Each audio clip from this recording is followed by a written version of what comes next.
别人，我叫你给你姥爷不是妈妈，我是疼俺姥爷。买的啥这是？我也是冰红茶，俺姥爷肯定爱喝甜丝这个。你喜欢喝枕头？不是，我喜欢喝那，要不我还买了大雪碧。你看大雪，你净想的倒回事啊！大漂亮！妈妈，你别生气了，我要不这样吧，我把那个我最喜欢的东西我送给俺姥爷吧，行不？让俺姥爷高兴高兴。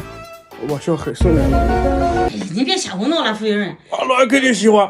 我给你转1000块钱，你正儿八经的给你姥爷买点礼物。你早说赚钱，小黑滚吧。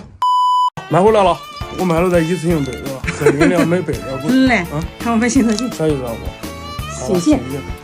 你先走吧。出。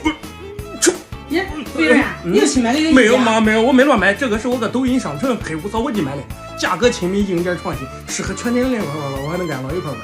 哎，别慌了妈，别慌了。左滑进入抖音商城或者直接点评论区，操作好5折起。你看我这款就比原价便宜了不少。多会给你省钱吧？你给老爷